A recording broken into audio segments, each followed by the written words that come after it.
Hey folks, thanks for joining me once again for yet another episode of SwillinGrog's Wonderful World of Beer. Now it's Boxing Day 2018, so I do hope you're all enjoying unboxing those gifts that you received for Christmas yesterday. Today I'm going to be having a look at a brew that once again falls into that crafty beer category. It's this one here, Frothy. From Matilda Bay, who are owned by Cub these days, who are a wholly owned subsidiary of AB InBev, and it comes in at 4.2% alcohol by volume. And I have to say, unlike all the other Matilda Bay brews, yeah, the artwork on the can, if you can even call it that, yeah, really quite, yeah, well, no frills, I suppose, pretty generic looking. Now, this was introduced only a few months ago to compete with Frothy Refreshing Ale, which I recently reviewed as well, which is doing quite well here in recent times. So, yeah, and it's brewed by the Lion Group. So, yeah, I guess Cub and AB InBev are, yeah, hoping that this one takes off. Yeah, but yeah. I haven't seen that happen yet, and yeah, come to think of it, I haven't really seen any real marketing for it either. Hmm. Anyhow, let's check it out. So I'll crack open this 375ml can, and I'll pour it out into the Spiegelau casual beer drinking glass. Give it a good pour. Yeah, speaking of Frothy, I see it, yeah, all around the place these days. There's definitely a lot of pubs and clubs that have it on tap. Okay, so let's get a look at the appearance of this one. Okay, well, yeah, it's a very dark, golden orange color, yeah, getting on the amber spectrum there, I would dare say. Quite effervescent, somewhat hazy. Let's see, about 2 fingers of frothy off-white head. So it does look quite enticing.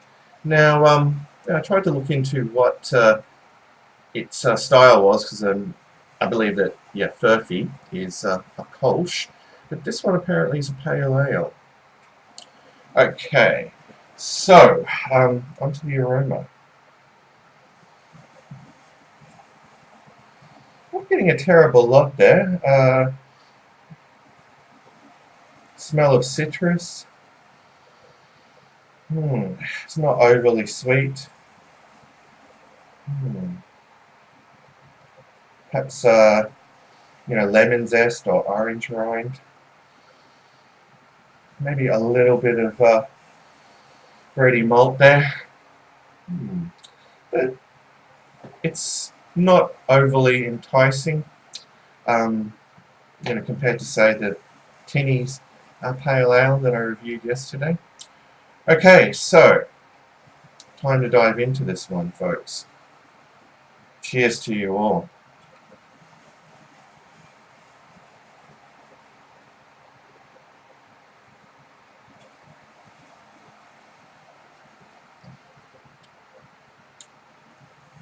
Alright, well, up front, I'm getting something that's, well,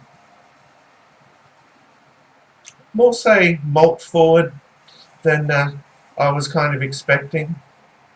There's, definitely some bitterness there, but it's fairly minimal. Yeah, it does sort of linger in the palate somewhat. I guess style-wise, it's somewhat reminiscent of a British pale ale, more than, say, an American one. Yeah, but compared to, say, Cooper's Pale Ale, yeah, it's doesn't even have as much zing as that, which, yeah, I mean, it isn't overly hoppy. Anyway, let's have another go.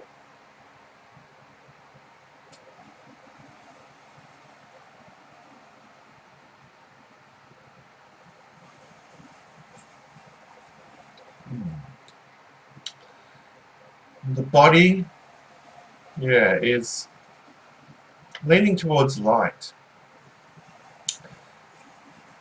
Yeah, it's almost at that point where I would call it a little watery.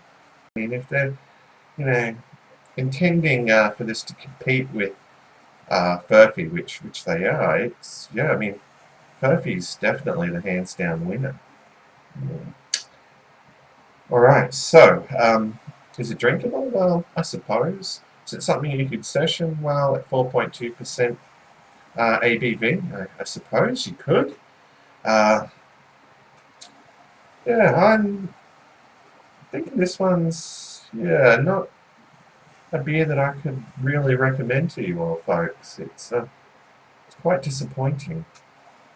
Alright, so as for the price point, for this, yeah, single 375ml can, it was, again, the best part of $5. You seem to get punished here in this country for buying single bottles or cans. Yeah, it's rather annoying. I can't remember what the carton price is. Actually, I've got the internet in front of me. Let's look it up. Okay. Let's say I wanted to buy it at Dan Murphy's. Okay.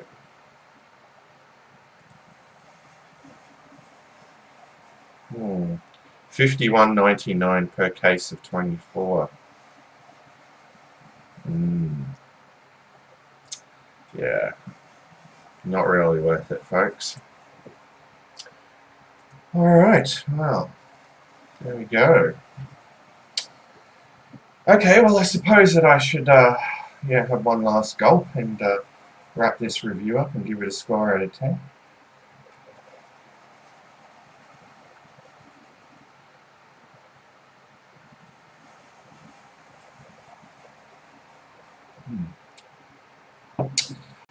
I hate to say it, but is that Pride of Ringwood hop I'm tasting? Surely not.